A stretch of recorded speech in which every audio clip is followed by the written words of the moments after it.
As we all know, human rights are the most basic and the most cherished rights of any individual. Of these, the right to life and right to dignity are the basic foundation and pillar on which all the other human rights are based upon. However, certain crimes which take place, like torture, cruelty, inhuman treatment, and inhuman punishments, these are the violations of the very basic human right to life and dignity.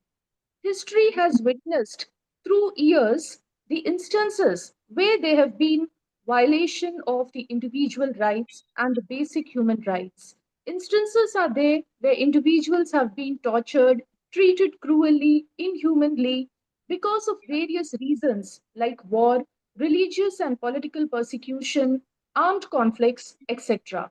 The victims who have survived these torture, when they come back to the mainstream society, they have to face numerous challenges, numerous barriers which are there in order to lead a peaceful life, in order to lead a just and humane life.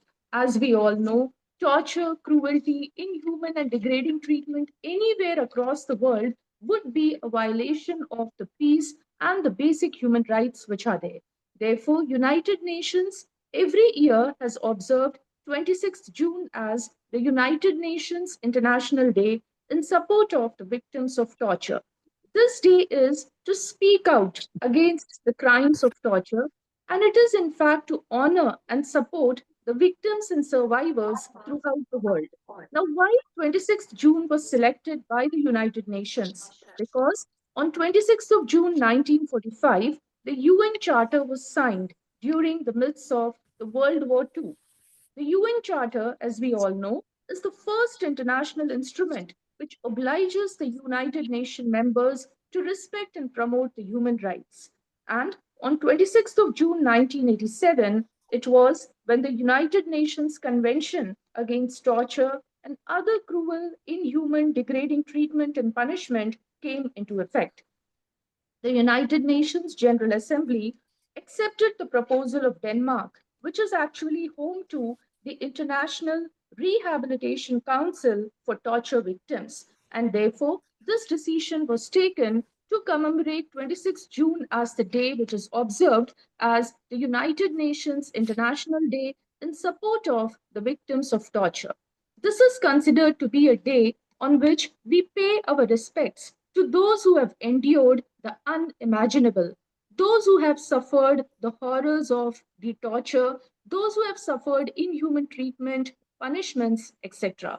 And it is to provide support and remember these many victims and survivors of torture.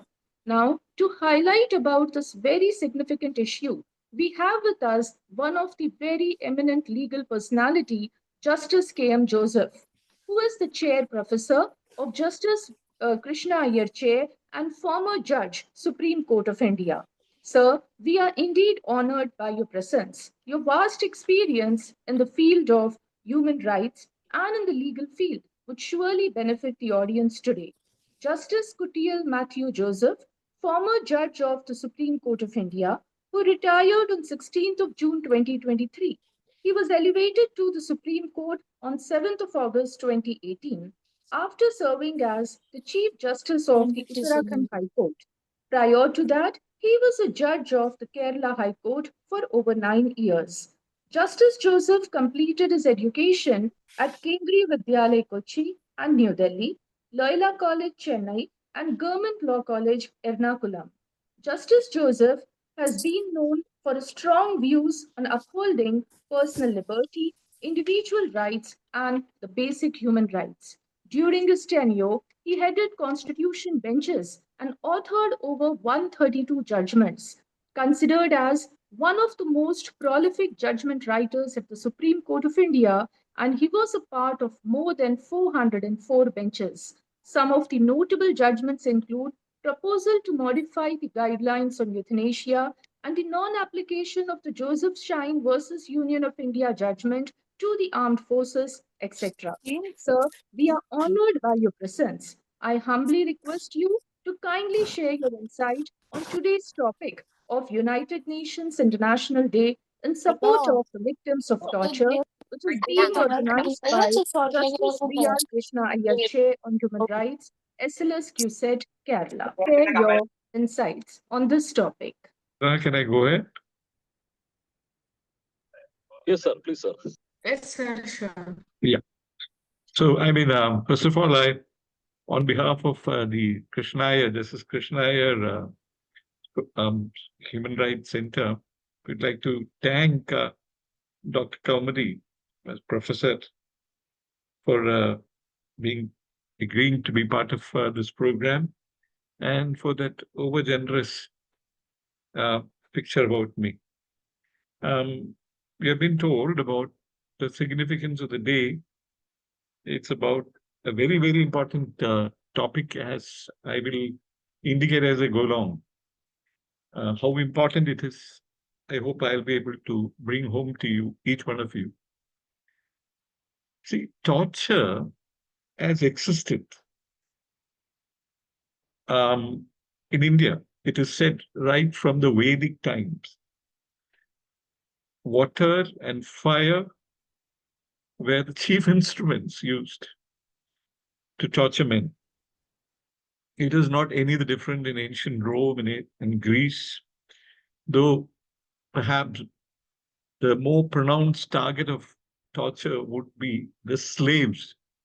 But even freemen were not actually saved the ignominy and suffering of torture as time passed. But over a period of time, torture came to engage the mind of philosophers, legal theorists. Nothing did more to bring torture, the issue of torture, to the forefront than the Second World War, of course. And thus it was, we have the United Nations Declaration of Human Rights. In the preamble to the UDHR, as I would put it, it is mentioned that dignity inter alia is the foundation of freedom, justice, and peace in the world. It is further observed in the preamble, indicated in the preamble. It is essential if man is not to resort as a matter of compelled to, not to resort to rebellion, that human rights are protected by the rule of law. Each of these words are of cardinal importance.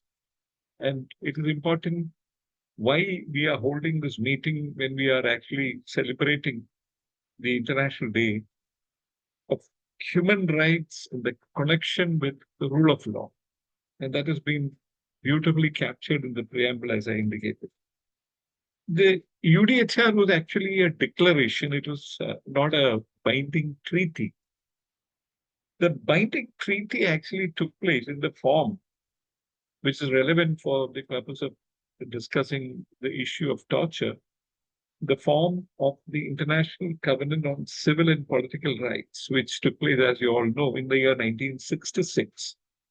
Article 5, Article 7 of the International Covenant on Civil and Political Rights clearly prescribes torture, not only torture, but cruel, inhuman, and degrading treatment and punishment. It is important to also notice that the International Covenant in Article 4 makes the proscription of torture a non-derogable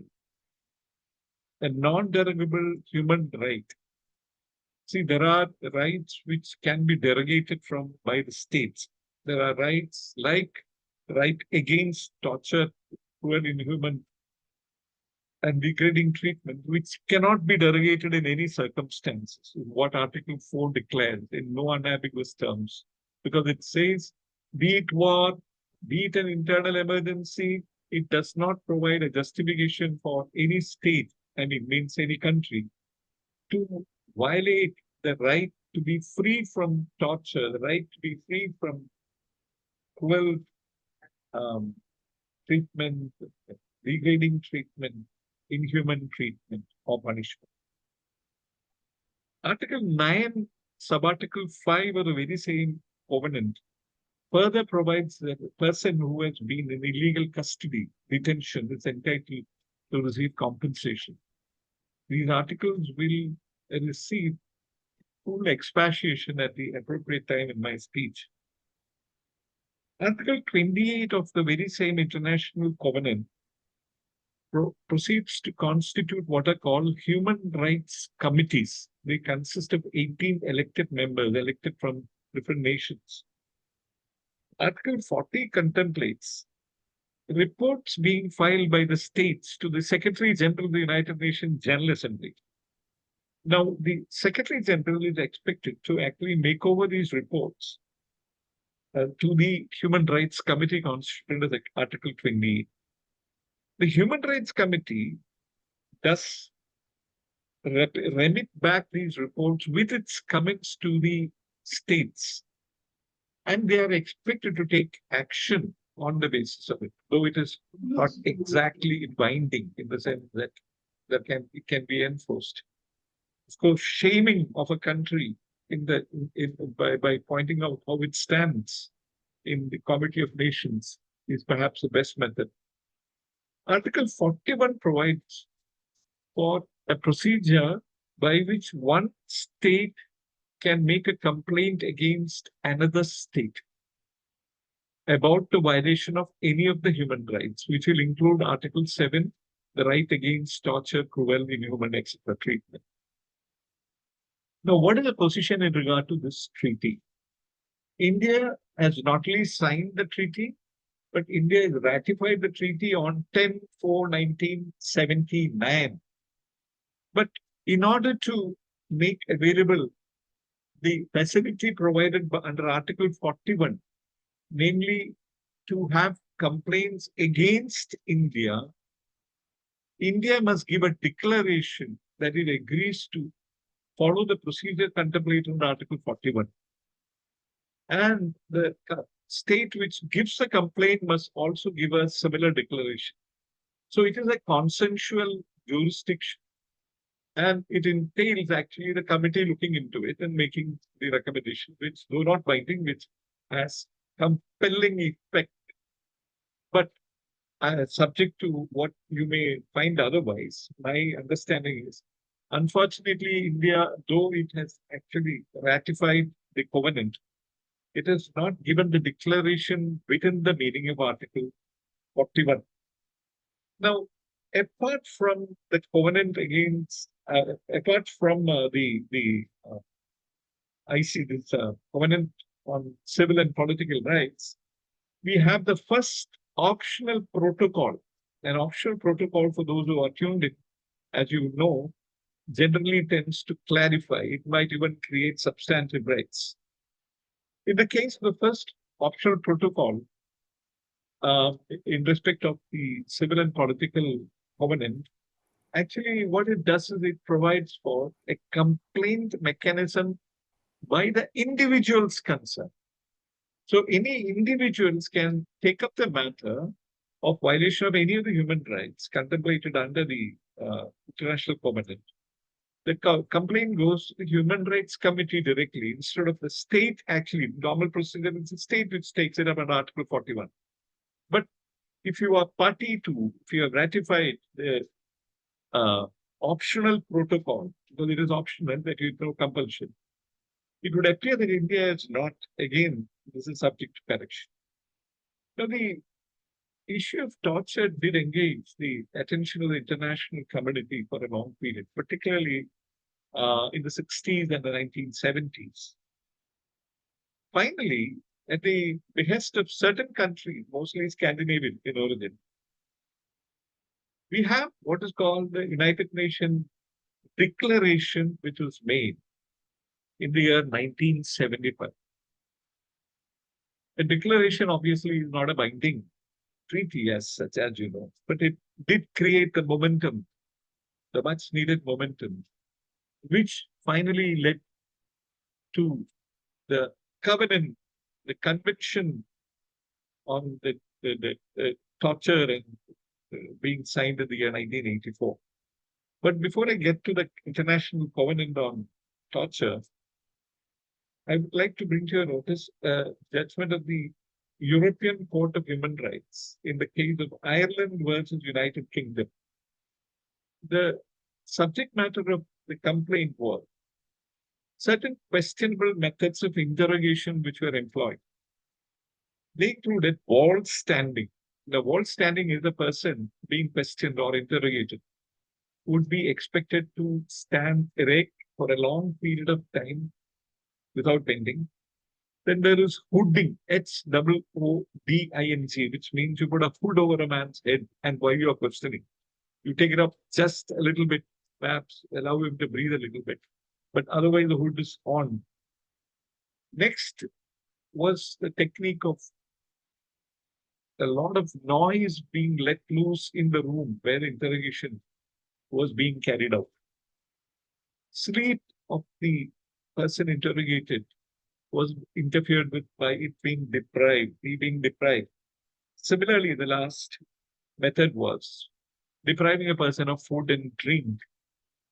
The question which fell for decision before the European Court of Human Rights was whether it amounted to torture, and if it did not amount to torture, whether it amounted to cruel, inhuman, and degrading treatment. The European Court went on to hold that torture is a notch higher than cruel, inhuman, and degrading treatment. And the court went on to declare that these 5 techniques of interrogation did not constitute torture, but it did violate the guarantee against the cruel, inhuman, and degrading treatment. Now, you next have the next milestone, of course, which is the very anchor on the basis of which a lot of domestic laws have been made all over the world.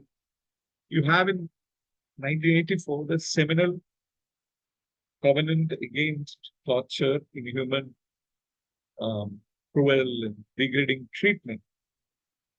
Article 1 of the Covenant pertinently defines torture. Now, I'll come to this definition in a little bit more expansive way as I go along when it becomes particularly relevant.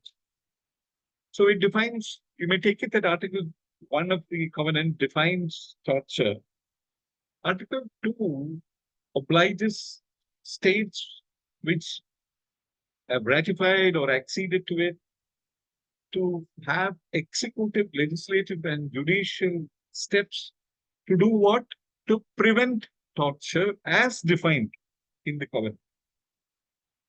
Subarticle 2 of Article 2 provides that neither war nor internal disturbances, emergencies would provide a justification for any state to not prevent torture. This, as you would recall, is in sync or in line with the mandate of Article 4 of the International Covenant of Civil and Political Rights, which again declares the same thing. Something more is done in Article 2, Subarticle 3, and which is the Nuremberg principles are enshrined in that. It is declared in Article 2, Subarticle 3, that it is not a justification or a defense for a person who is charged with allegations of torture, cruel, or degrading and inhuman treatment to plead that he carried out these acts on the basis of directions issued by any superior officer or authority. So this is one of the milestones which is actually being reached in terms of evolution of principles against torture.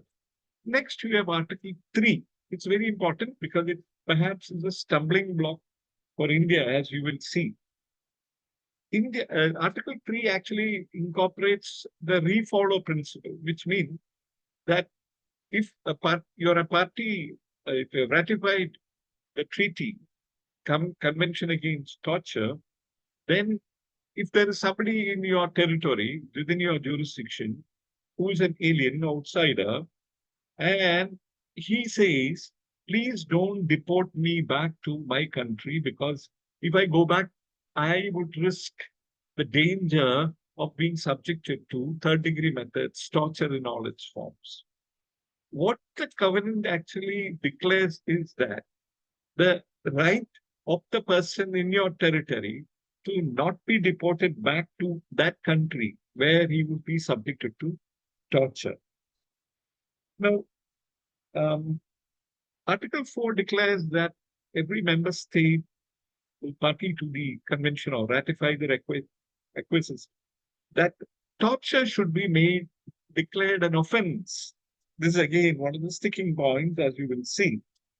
Under Article 10, one of the most important aspects about the anti-torture movement, if I may put it so, the need or the compelling necessity to actually bring about education, give training not only to the law enforcement officers, but even to medical personnel who may be involved in the treatment of persons who are subject to torture, and all the other public officials, because the definition of torture revolves around the overwhelming presence of a public official or a person actually engaged in a public act, as you will see.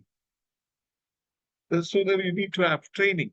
Article 12 goes on to declare that a member state shall ensure that if there is a complaint of torture, there will be prompt investigation. Article 13 is very important because it goes on to declare, again, by supplementing the other provisions, that the law must be that the person who makes a complaint of torture, the witnesses whom he will produce before the authority to prove his case, must be afforded protection, the witness protection, you can call it, specifically for in torture cases. This is the mandate. Then you have Article 16. Now, Article 16 actually deals not with torture, but it deals with the other three aspects of the convention, namely, the treaty provides, as you know, against cruel, inhuman, and degrading treatment. So, Article 16 addresses these three issues. And all that it does is that it says that the state shall take steps to prevent.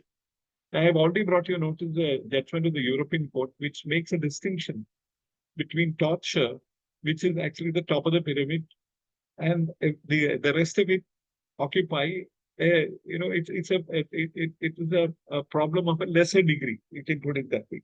But even then, in Article 16 of the convention, the states are bound to take steps to prevent cruel, inhuman, and degrading treatment and punishment, which are two different things you must bear in mind. Article 17 to 24 are essentially the international supervision. It does provide for a committee um, uh, to oversee, just like in the case of the International Covenant, where you can actually lodge your complaints. The states can lodge a complaint.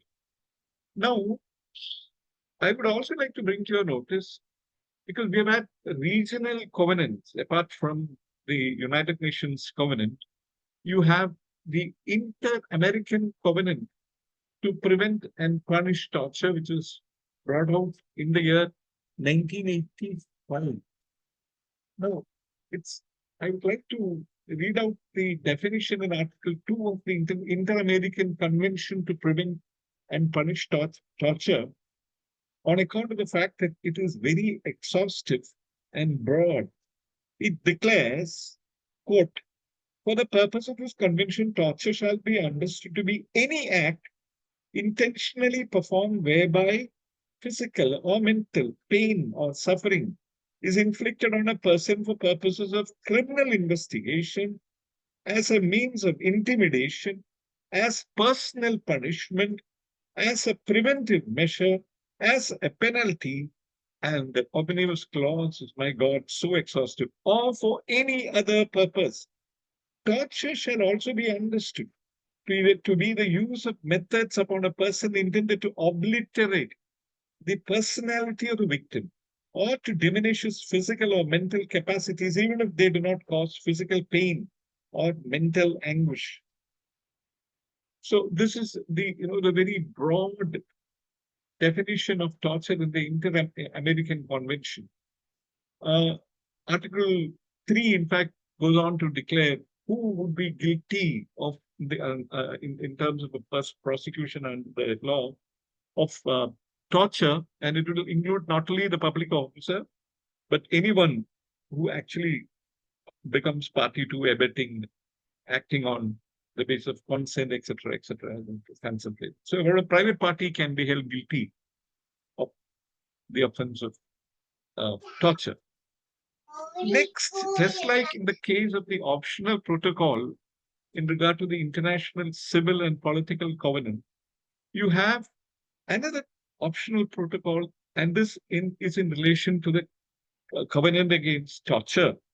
And now this was actually brought into force when 20 countries ratified it on 22/6, 2006.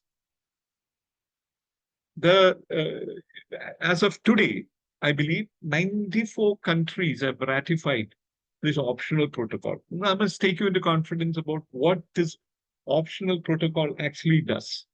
What the optional protocol relating to the covenant against torture does is it provides for a mechanism by which you can have international visits in places of custody of other countries. Any other country you want to visit, you make a request. And if you become a party to this optional protocol, then you're obliged to make available facilities so that in the teams, committee members can come and see what really are the conditions in a particular country. Now, here it is that the problems in India start.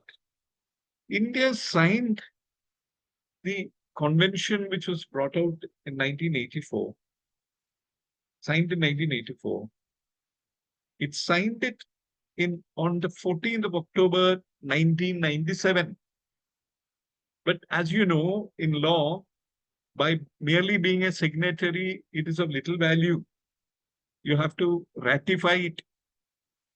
So there the problem is, till today, India has not ratified the International Covenant on Torture.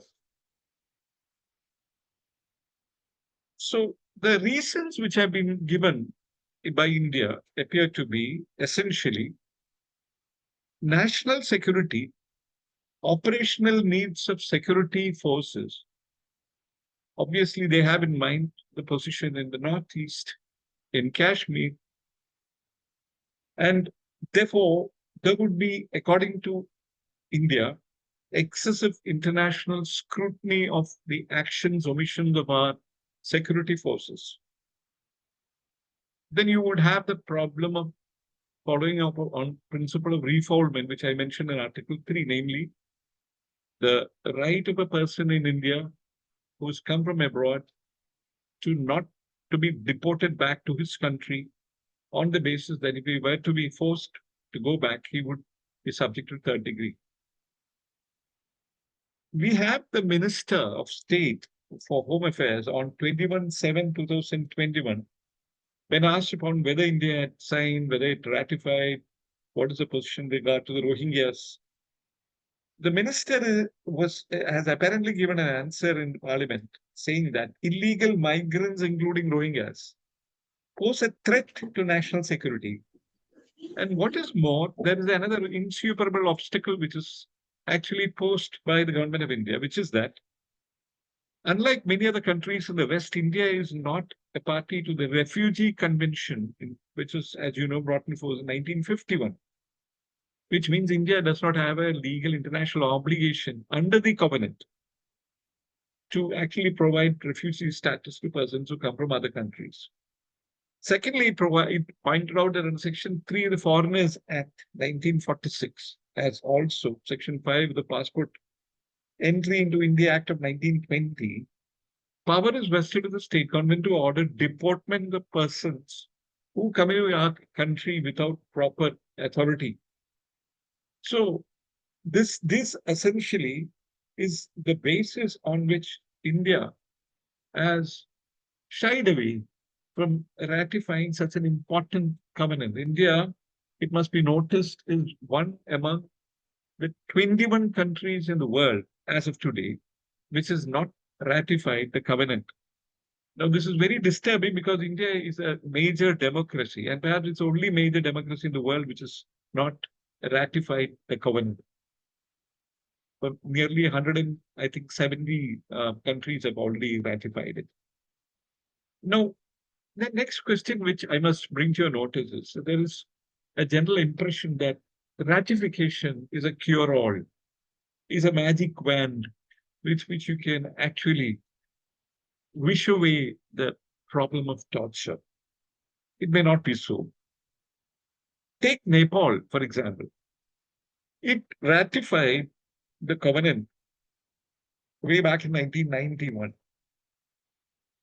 I did come across a study made about a very tragic case of a 15-year-old, perhaps involved allegedly in Maoist activities. She was actually picked up on 17th of February 2004 by the army personnel. She went missing under national international gaze and pressure. The army ordered an inquiry. Finally, tragically, her body, the 15-year-old girl's body, was exhumed. She had undergone terrible torture in various forms, repeated immersions in water, choking, electric shocks. There was a trial.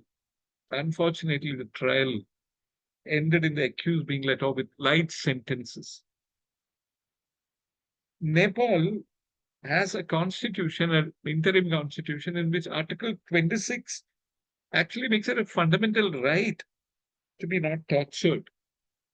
There are the domestic laws which also provide in support of support against torture, but it is in the teeth of all this, and a 15-year-old was, done away with in the manner I have mentioned, much after the ratification. Interestingly, in her article, the promise and limits of the international law of torture by Una A. Hathaway, she notes, I quote, countries that ratify treaties outlawing torture do not always have better torture practices than those who do so, unquote. She expatiates by stating, again, quote, indeed, countries with worse torture ratings are slightly more likely to ratify the convention than those with better ratings, unquote. She importantly also finds that non-democratic nations that reportedly use torture frequently are more likely to join the convention than non-democratic countries that reportedly use torture infrequently, unquote. She has given the example of uh, Afghanistan, Cameroon, and Egypt, countries with poor records in torture practices, almost immediately ratifying the CAN, that is the convention.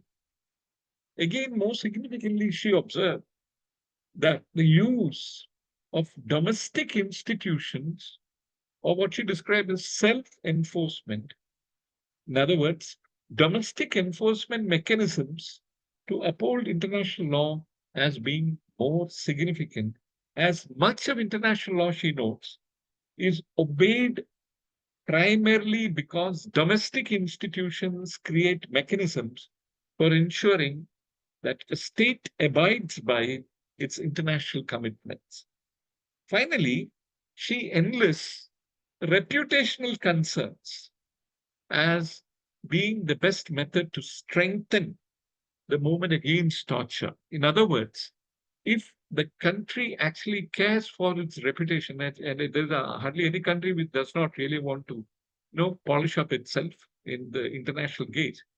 So this is a major value judgment which goes into the country actually staying away from torture practices.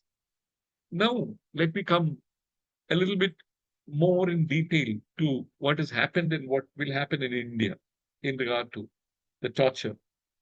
First, I must examine what is really the legal framework we have in India in regard to torture. So I will begin with the grand norm, the Constitution of India.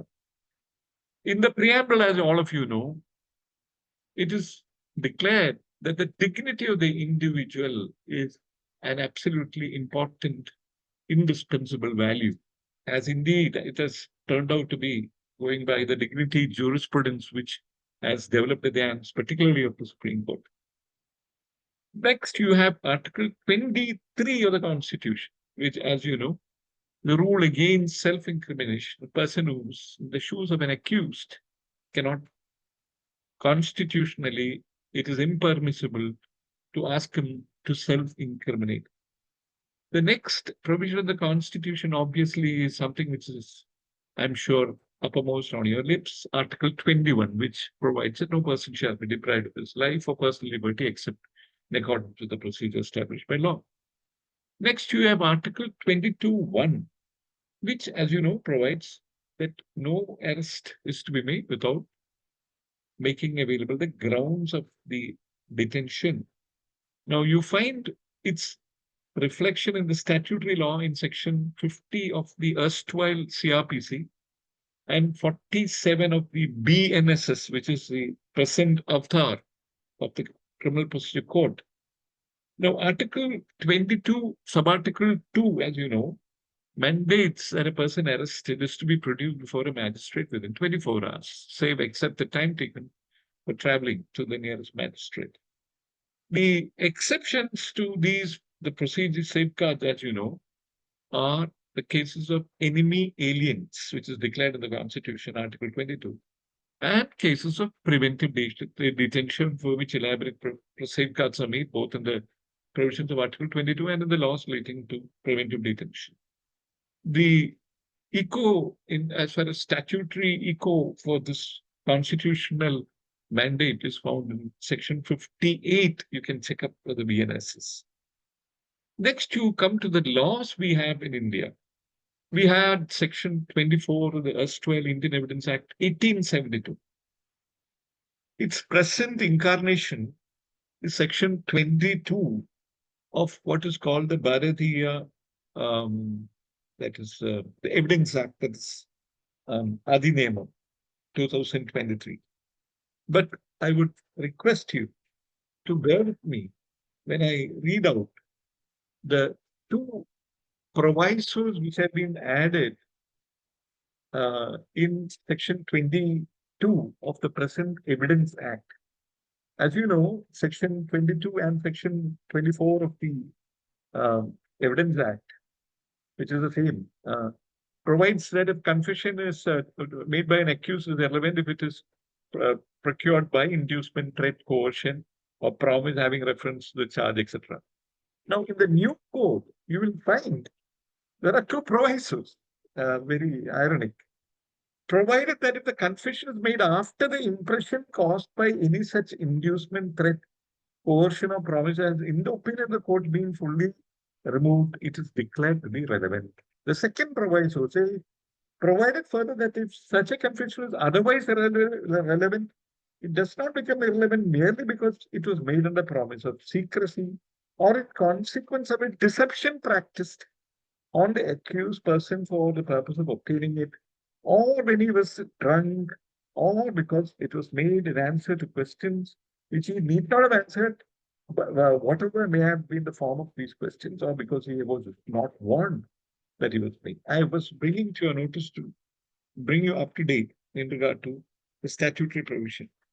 The next provision in the Evidence Act, which would obviously come rushing to your mind, is sections 25 and 27 of the erstwhile Evidence Act, which is rolled up as one provision, including section 26, in the present section 23 of the BSA. Now, as you know, 25 declares in no uncertain terms that a confession made to a police officer is not relevant.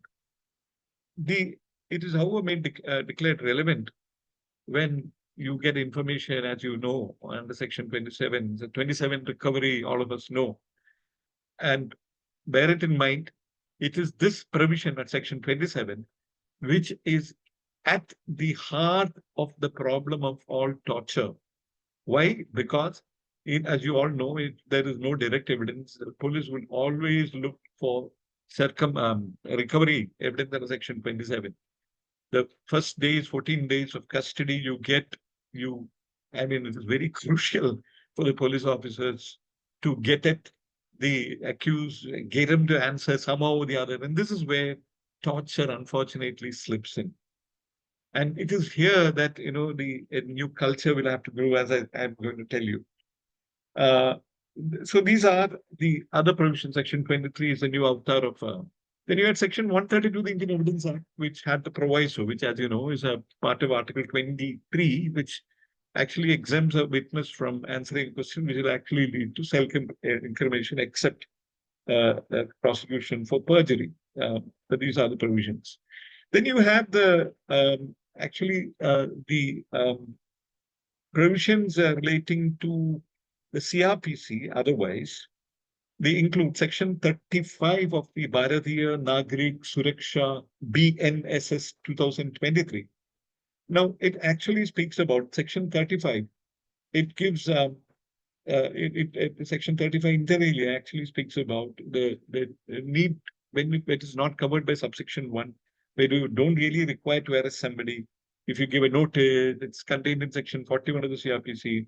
All those protections are given against, unnecessary arrests. I will not go through it because you're all aware of it.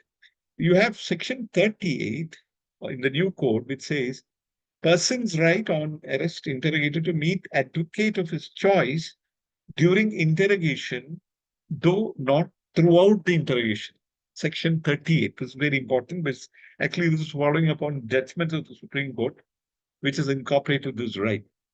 Then you have Section 48 of the BNSS, which says the police officer must inform the relatives, friends, entry must be made of the factum of arrest.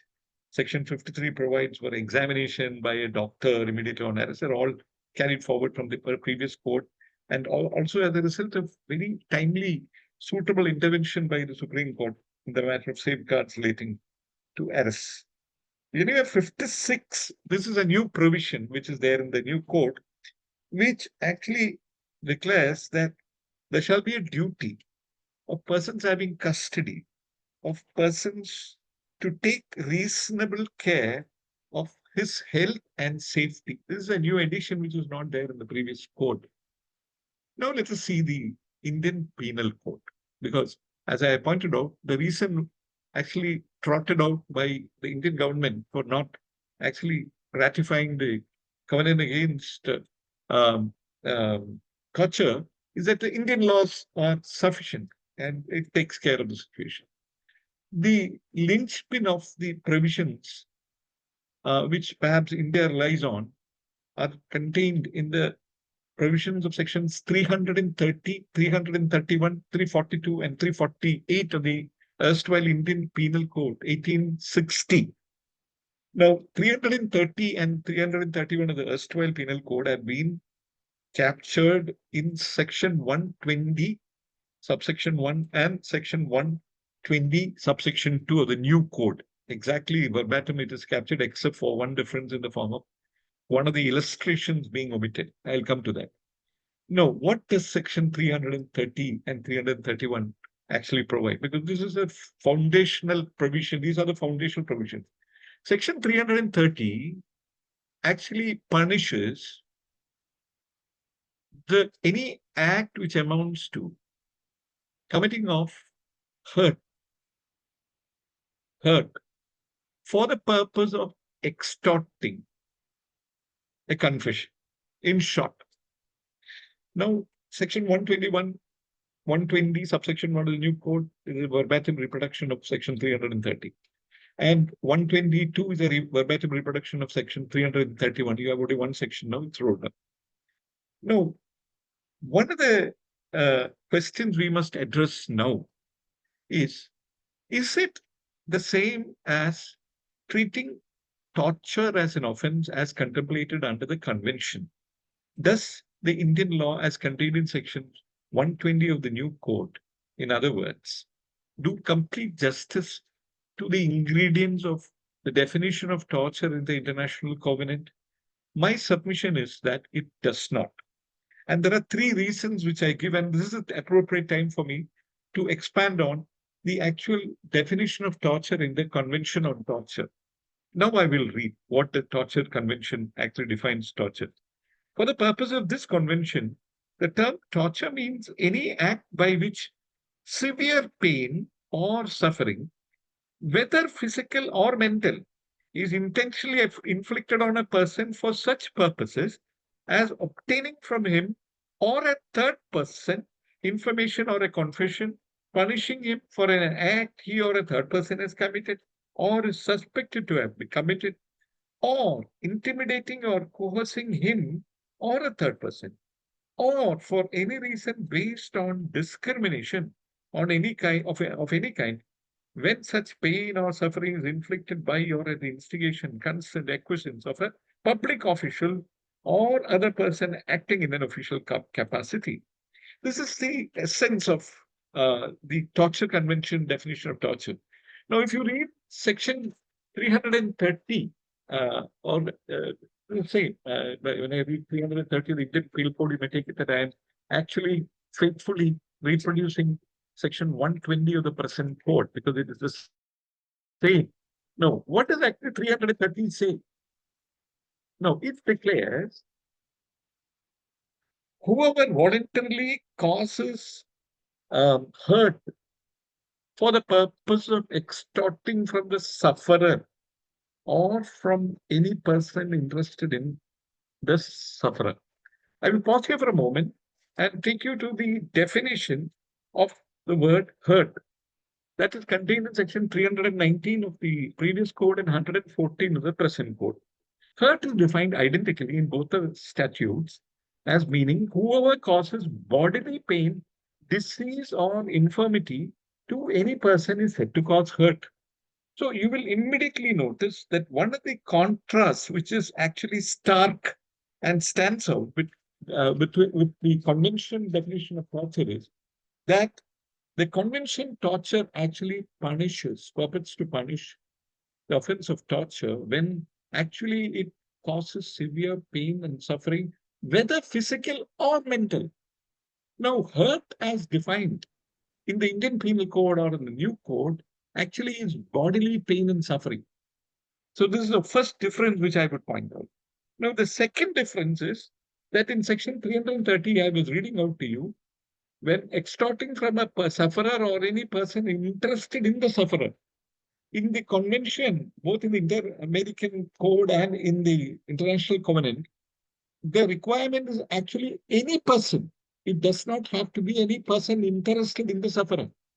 So this unnecessary addition of person interested produces surplusage, and it can lead to escaping of the officers on various subtle ground that the person who is actually the sufferer may be interested in somebody. Person may be interested in the sufferer. Why all this unnecessary flourish, additions?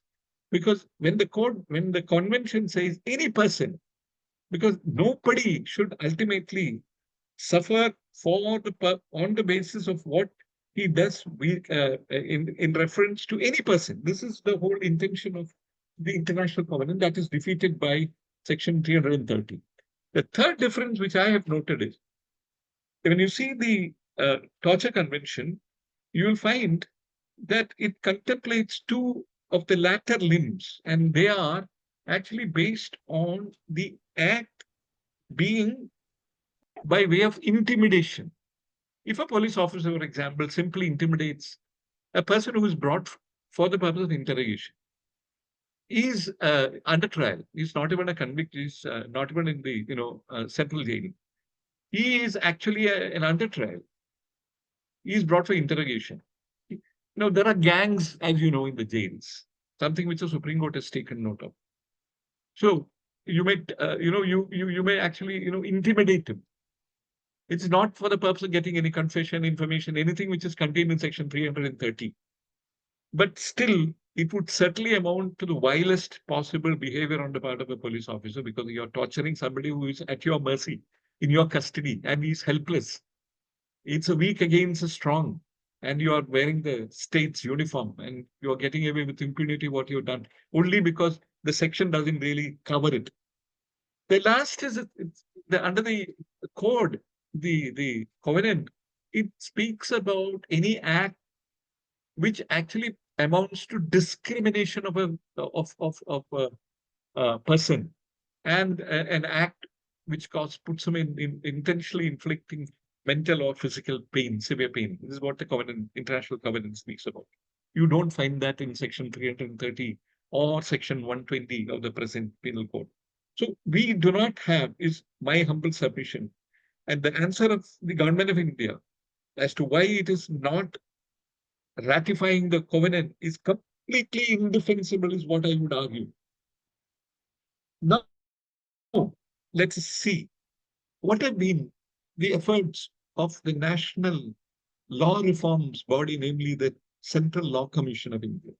What are the efforts which have been made by our parliament? In 1985, we had the 113th Law Commission of India report, which recommended the insertion of section 114 capital B in the Indian Evidence Act. What was that provision meant to be? The provision was to cast a burden on the officer in case a person in his custody is found to have injuries or died of injuries. The burden would shift on the person who had custody. And he would have to prove to the contrary. Until it is proved to the contrary, the courts will have free. Now, this had a history, because in the 80s, 90s, the Supreme Court had a flood of cases where it was confronted with the phenomenon that, you know, policemen are a clan like none other. They protect each other. So they would not want to give evidence against their own fellow brothers in court if they have done something wrong in the form of torture. So it was very difficult, because you have to have the burden of proof in a criminal case, particularly if it is resulted in a murder. And many of the cases, they were being let off. It is here that actually Supreme Court made certain observations. Apparently, Law Commission took it upon itself. In 1985, you have the 113th report.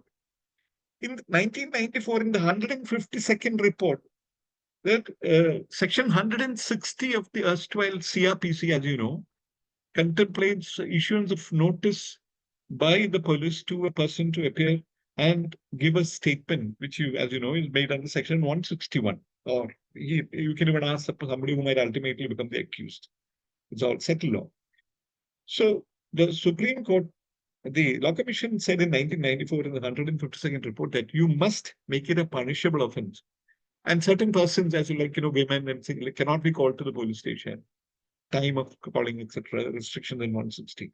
When you flout it, the Law Commission said, please make it an offense so that, give teeth to the provision. Unfortunately, it is not done. You have then the 177th report in 2001. There, the duty of every person having custody of the accused to take care, reasonable care. Now, this actually has been accepted by the government of India, and it is there in the form of section 56 of the present code, which I've already indicated. Next, you have 2003, again, the 185th report of the Law Commission, which referred to Madhya Pradesh versus Shyam Sundar Trivedi, which had in fact pointed out that the need to bring in the provisions of section 114B. It was reiterated. Next development we notice, because I am doing a mixed bag of efforts of Parliament and of the Law Commission, you have actually a bill which is presented in our Parliament. What is more, it was passed by our Lok Sabha in the year 2010. It went to the Rajya Sabha. In the Rajya Sabha, certain concerns were raised by the states. The matter was referred to the Select Committee. Unfortunately, on account of the dissolution of the 15th Lok Sabha, the bill lapsed. So this was the effort by the government, and unfortunately, it did not bear fruit. Next, you have the 273rd report of the Central Law Commission of India in 2017, which was in fact nudged to look into this issue by an order of the Supreme Court. So it is prepared. I would request all of you to go through that very comprehensive report, which is available online. 273rd report of the Law Commission report in 2017. The Law Commission went one step further. It prepared a bill so that, and made a recommendation that India ratify the convention, that 84 convention, international convention, and furthermore pass a law in domestic law, because there is no point in simply saying we've ratified and do nothing about it. No. To bring up the rear, we have a very important bill, that is the Prevention of Torture Bill in the year 2023. I find that it was introduced in the Rajya Sabha in December 2023. Now, I would humbly request each one of you to make it a point when you go home to take a deep breath and look at this provision of this bill. Because I believe if it is transformed into law, it will completely obviate the need for any ratification, because it is a standalone legislation which will completely deal, subject to certain objections I may have, to deal with the problem of torture in our country. Now, what does it do? It actually goes on to define torture in section 3 of the bill. This is a 2023 bill I am talking about. Please check it up. It is available online. Whoever being a public servant or being abetted by a public servant or with consent or acquiescence of a public servant intentionally does any act for the purpose of to punish or to obtain information from any person, whether in police custody or otherwise, which causes grievous hurt, danger to life, limb, health, mental or physical, mental, the thing which was not there, as I pointed out in section 330 and 200 and 120 of the code, to any person said to inflict torture, provided nothing undue shall apply to pain, etc. So that's okay, because that is what the procedure established by law. And then you have section 11. I'm so sorry. I was reading the 2017 bill. I'm reading section now 3 of the 2023 bill. Who are being a public servant or being abetted by public servant or consent of acquiescence of so intentionally inflicts physical or mental suffering on a person. So mental suffering comes in. Held in custody. This is a problem which I would think, it should be fought against. That, this flourish of it being held in custody, I think it should be done away with. Or held in administrative detention or imprisoned as a result of conviction. That's fine. For the purpose of obtaining information, confession, punishment, intimidating, this is in tune with the international covenant, intimidating or coercing him, or a third person. See, the person interested in the person suffering, that is now done away, but perpetually be done away, or a third person in compliance with international covenant, for any reason, based on discrimination on the basis of caste, religion, gender, race, place of residence, language, sexual orientation. I would have liked to add, we have this problem of gangs.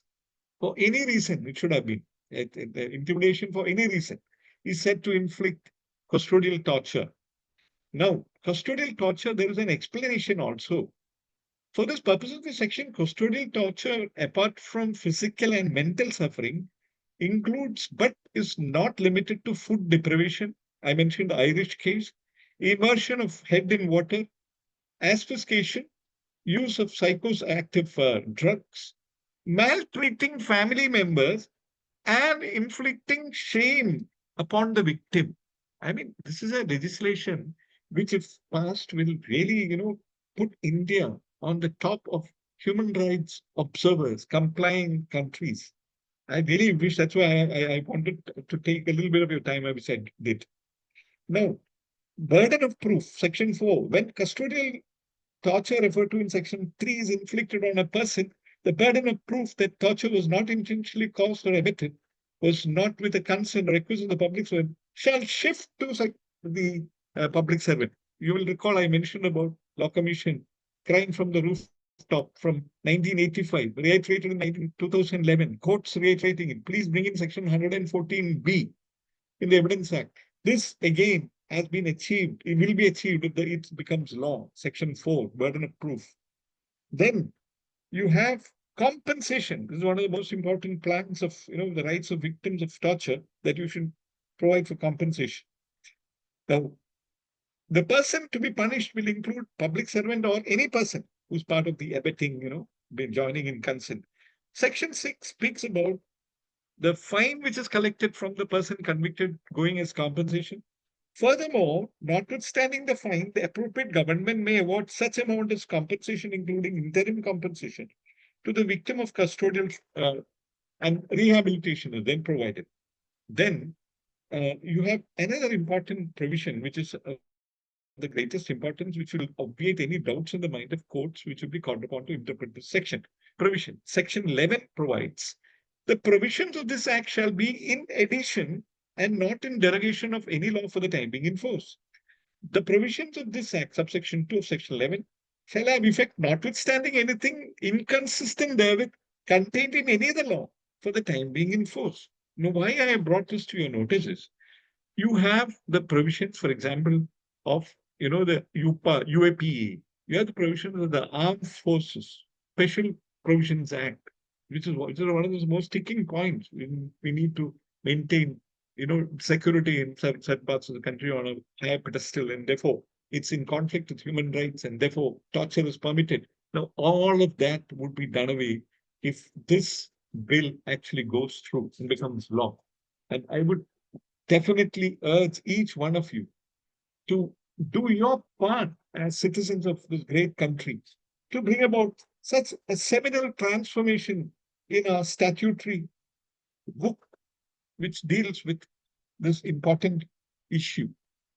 Now, so I have pointed out to you the state of the statutory framework as it exists, what it could become if the latest 2023 bill, I don't know whether it really is there or not. I hope before Parliament winds up its business, finally dissolved, unlike the 2010 episode, this goes through. I need to tell you that each one of you must put in your bit to try and persuade and build up public pressure for this purpose. Now, let us see the role which has been played by the superior courts, by which I mean the Supreme Court and the High Courts. This is very important. This role began with the seminal judgment of the Supreme Court, very coincidentally, at the hands of Justice V.R. Krishna in particular. Please read 1978-4 SEC page 409. I'm talking about the first Sunil Batra. And then you have the 1980 volume 3 SEC page 488. The second of the judgment, Justice Krishna has gone on to deal with the conditions which obtain in an Indian prison, about gangs, about the caprice, the complete authoritarian manner in which the prisons are run, and the torture that the prisoners. It actually started out, as you know, it started with a letter which was sent by a co-prisoner pointing out torture is being practiced on his co-prisoners, and the court adopted, all the means it had, which included appointing up an amicus who went and visited the jail and made a report, and the court came out with a lot of directions. The court recognized the problem of torture way before the international covenant was put in place in 1984. This is what I was trying to point out, the role which the Supreme Court has started in the 1970s, how it has been carried forward. You have in 1980, Rugby Singh versus, I think it is Rajasthan. It's reported in 1980, volume 3 SEC, page 70, again, a 3-paragraph short judgment, again by Justice V.R. Krishna, which brought up the issue of how cheap life is, particularly for the poor in our country. It was a case of a person accused of committing theft. and he ended up being murdered at the hands of the policemen. So the court found it proper to actually, hammer away at torture. And it is again one of those important judgments where the Supreme Court actually started the movement. 5 years down the line, in state of UP versus Ram Sagar Yadev, you will not believe it, but I know that you will perhaps, for a demanding and refusing to pay a bribe of rupees 100. And what is more, the poor person who died finally, for daring to file a complaint, he was tortured to death. So there again, the Supreme Court came down heavily. And you will find towards the 80s, 90s, number of judgments where I pointed out the problem of burden of proof and need to bring in a reverse burden that Supreme Court has. Finally, in 93, 2 SEC page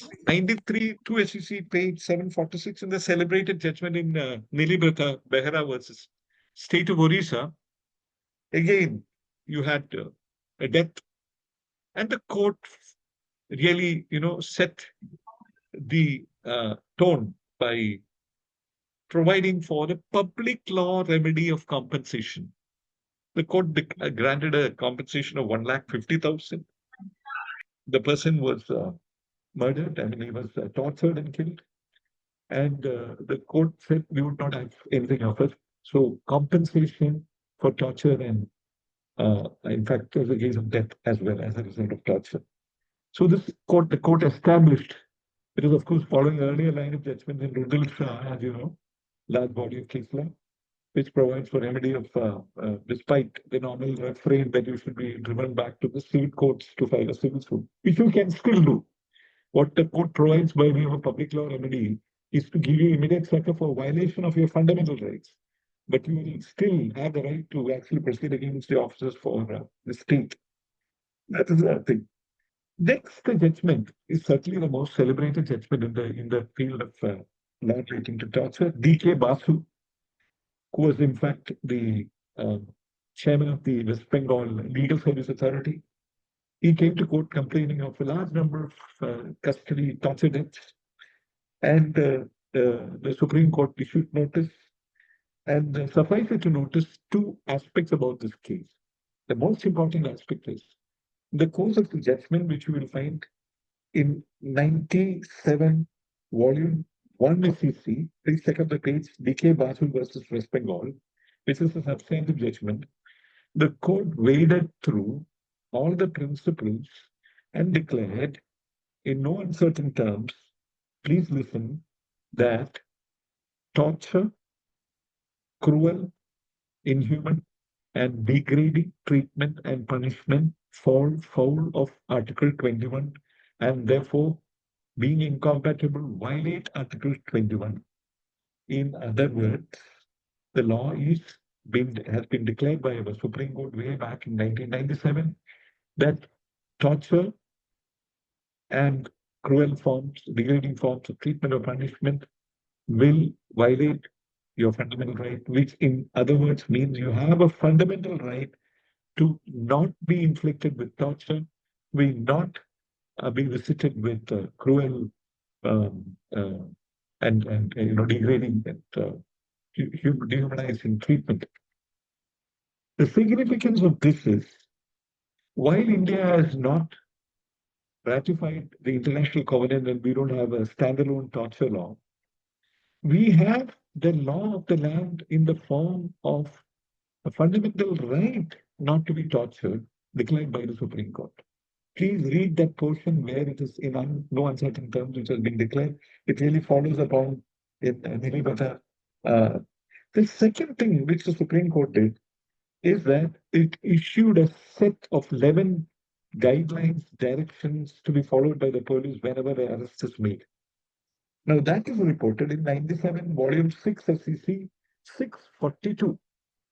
Please read it. It says a 3-page directives, much of which actually has been now transplanted as statutory law in the new courts. The right to be informed, the arrest memo, countersigned by the RST, medical examination, and various other guidelines which have been put in place. Now, in 2011, 6 SEC 369, CBI versus Kishore, 2011, 6 SEC 369. You had a tragic case where a police officer actually picked up somebody who's suspected of having an illicit affair with ये one तुमको of his पहुंचा दूं मैं बेटा तुम्हारा क्या wife. मेरा ये चल रहा है And the officers actually tortured him to such an extent that he had his organ chopped off. I'm talking about how, passage of time, nothing has changed. We have reached 2011. Then, between 2011 and 24, I have seen reports which says that though there have been several torture deaths, there has hardly been any conviction of police officers with specific offense of torture. Now I will come to the judgment in Paramjit Veer Saini versus Baljit Singh. This is actually reported in 2020 SCC Online 983. As you know, in 2015 itself, Supreme Court had issued directions for installation of CCTV cameras. Now, in 2020 Online 983, a bench in which I had the good fortune, honor of being a party, the court actually gotten down to be very, very specific and clear all over India, in all the police stations, at the gate, front gate, where questioning takes place, lockup room, wherever it is, you should have CCTV cameras, which has storage which for 16 months, 16 months, 1 year and I'm sorry, 1.5 years. And if it is not available in the market, at least a minimum duration of time of 1 year storage, night vision, then it is to be supervised by a committee. It should be made clear in the police station that, that you are having a right to have CCTV camera. So today, in other words, the Supreme Court of India, by various other directions in relating to prisoner jurisprudence, has actually put in place the law, because what the Supreme Court declares is binding as law which deals with prevention in the form of CCTV camera, compensation in the form of Nilibati Bara, then in the form of DK Basu, various guidelines in the matter of arrest, and further declaring that you have a fundamental right not to be tortured and so on and so forth. What are the remedies which are open to a person who's actually suffered torture? Normally, you can go straight away to the State Human Rights Commission. Though it is actually a recommendation that the commission will finally make, generally the recommendations are to be acted upon. I recall a case from Kerala where a young 26-year-old child married was picked up on the basis of a mistaken identity. Yes, he unfortunately shared that the namesake was a criminal. He was picked up by the police by a mistake. And the police actually went as usual. This took place, in 2018 or 19. So he was murdered. Ultimately, it was uncovered. Human Rights Commission, as you know, investigated, found the case of torture. The Human Rights Commission recommended payment of 10 lakhs. Human Rights Commission recommended CBI inquiry. Further, the Human Rights Commission also recommended, by way of rehabilitative measure, that the government should provide a job to his, the the deceased wife, because she was a young widow with a child.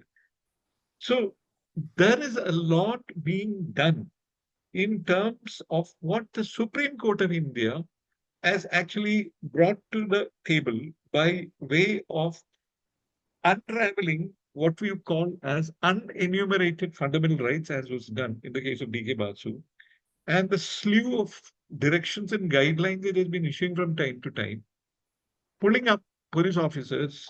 And mind you, in the latest CCTV camera case, the Supreme Court is not, made it only applicable in police stations. It is applicable across the board in all the armed forces, in all the paramilitary forces, in all cases where you have some form of control custody of a person and you have a coercion, ability to superior position. So, the Supreme Court has also made it clear that the cameras must be viewed and it must be looked into whether there has been any instance of torture, and if it is done, the bodies can straight away can actually instead of the victim or somebody else going, the bodies can themselves take it up before the commission. You also have the remedy of actually moving under Article 226 because of the law declared in DK Basu that there is a fundamental right not to be tortured and becomes a fundamental right. So alternate remedy may not be about. You also have a remedy to go to the Supreme Court, knock on its doors under Article 32 of the Constitution. So the Supreme Court has, in other words, um, uh, in the absence of the government actually being keen to uh, um, follow upon the convention which it has signed, mind you, in 97, but not ratified. So let us have a kind of a reality check about what is the effect of non-ratification. The absence of a standalone torture law produces the following pernicious results. Torture in the wide sense, as it is understood in the Torture Convention, as I've read out to you from the latest bill which is pending in the Rajya Sabha, it is not there in the present statutory, mantra that we have. We do not get to report to the Human Rights Committee, which we would have, the committee are constituted under the Torture Convention, which we would otherwise be obliged to do. We have no visits by international teams, though there have been several requests pending with the government of India to permit international visits. Under which law? Under the optional protocol to the Convention Against Torture. There is no prompt investigation. One of the problems with, when you die in custody is the problem of getting sanction for prosecuting. Even if you want to go for a prosecution, you have to get sanctioned. The problem. You have to, and the judgments are there. Even the latest where court has laid down that it's an imperative necessity if there's a connection between the act and your official duty to get sanctioned. You get mired in that procedure. This is one of the problems. The no compensation and rehabilitation is actually provided in the absence of conformity, acting in conformity with the convention. All of that is taken care of course, by the 2023. But what are the problems in ratification which the government of India still would have? The first is that the government of India would really voice its concerns about the imperative need in certain parts of the country to retain and continue with laws like the Armed Forces Special Powers Act, which if it conflicts with the convention requirements, as you know, because it's a non-derogable. If you strictly go by the absolute right against torture, like the right to life, you cannot put forth the plea that there is an emergency and therefore you can with impunity continue torture, like it happened in Nepal with that 15-year-old.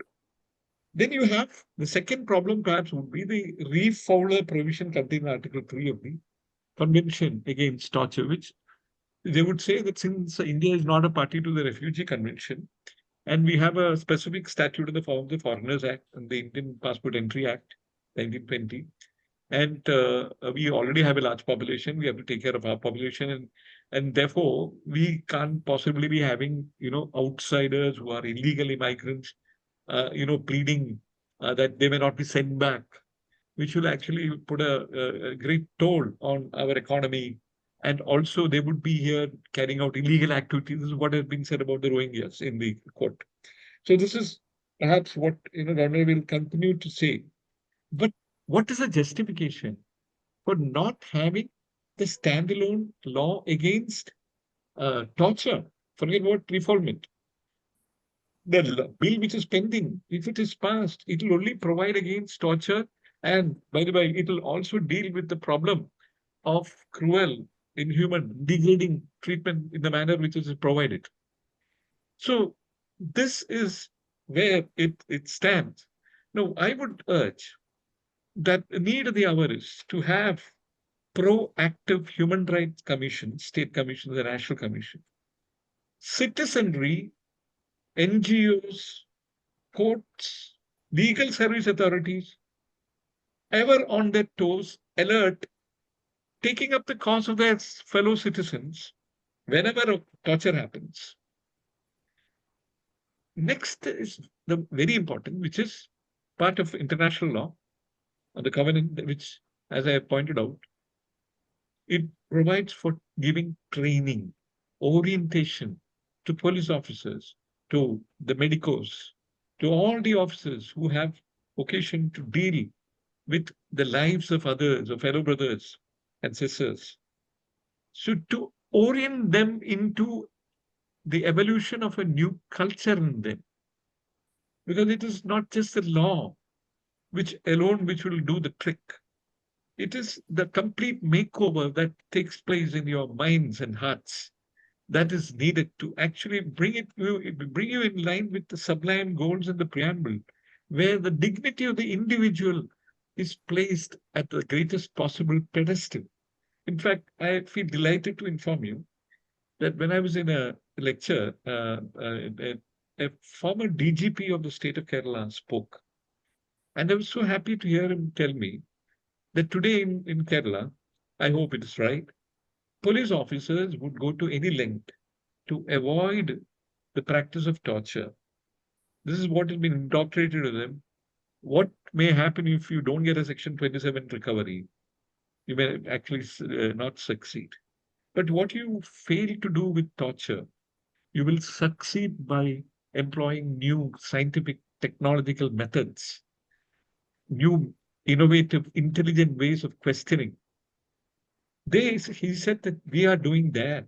I hope that this culture is actually put in place in the hearts and minds of all our officers.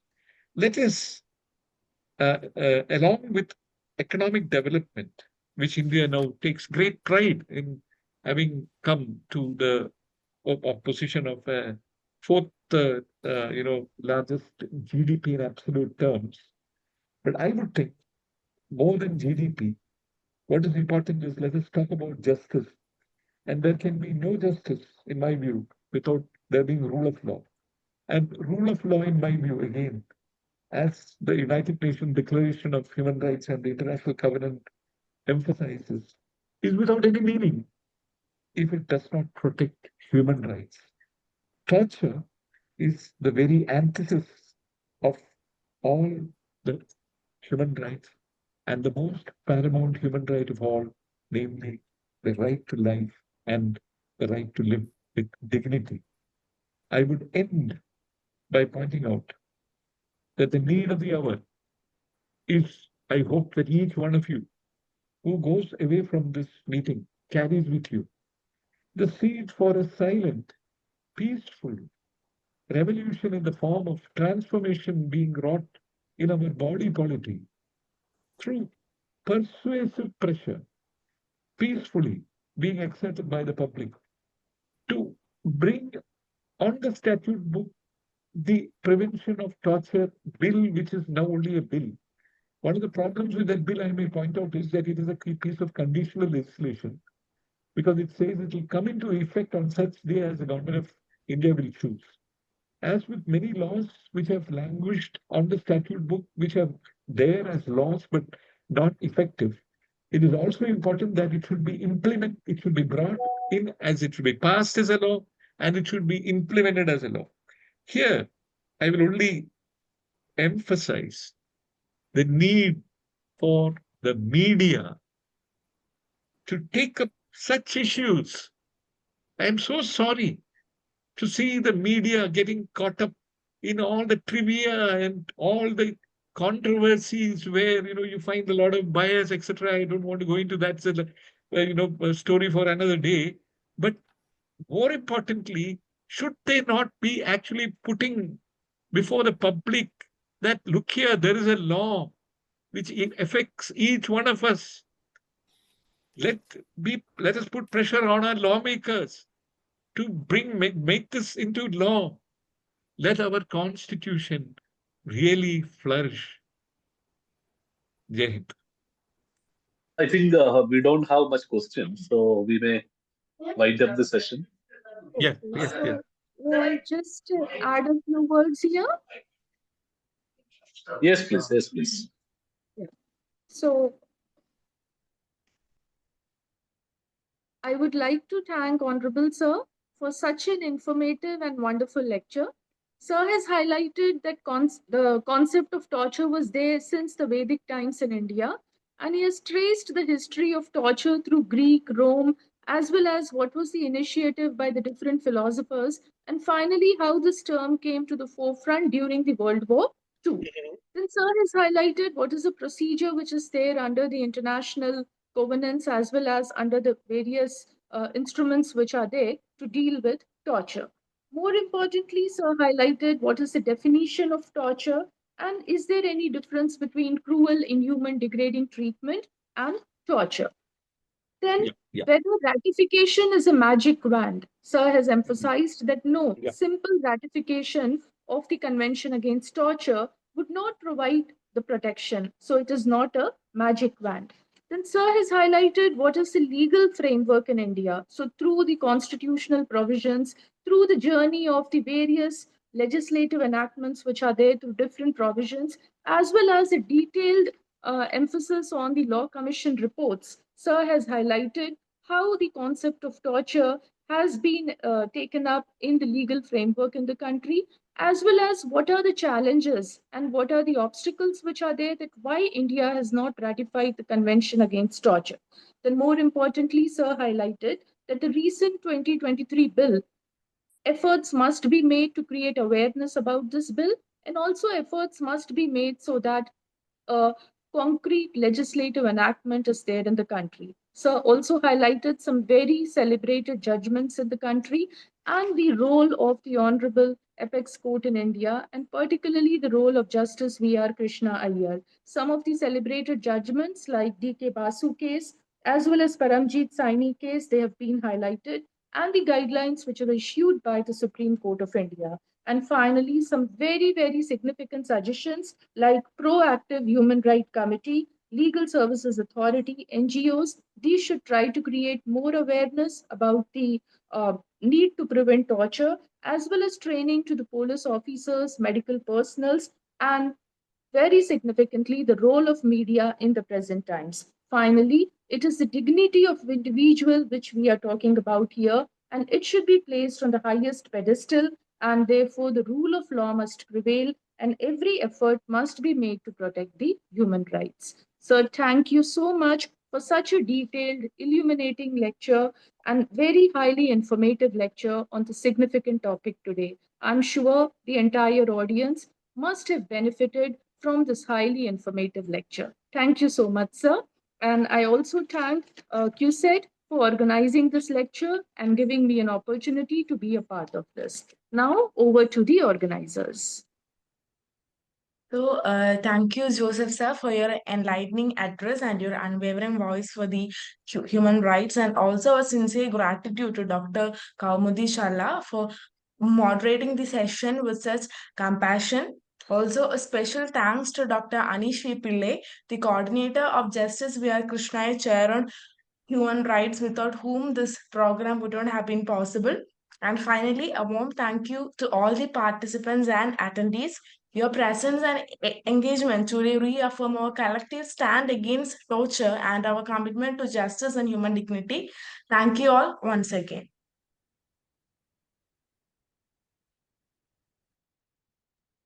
Thank you, sir. Thank you, Kaumudhi ma'am. Thank you. Thank you. Thank you so much, Thank sir. you. Thank you so much, sir. Thank you very much, sir. Thank you.